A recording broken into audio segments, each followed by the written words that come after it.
মাছের গড়গড়া। এটা করবার জন্য আমি কয়েক টুকরো কাতলা মাছ পরিষ্কার করে ধুয়ে নুন হলুদ লঙ্কা গুঁড়ো মাখিয়ে রেখেছি।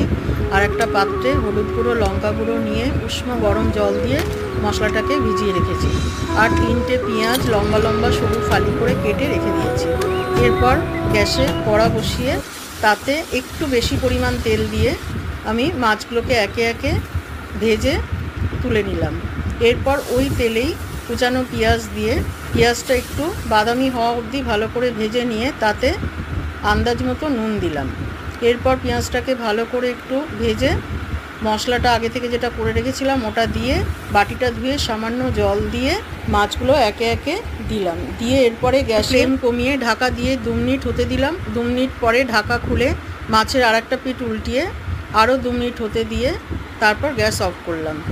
এইভাবে রান্নাটা কমপ্লিট করলাম। আর এই রান্নাটা তেলের পরিমাণ একটু বেশি লাগবে আর এটাতে জল পড়বে না।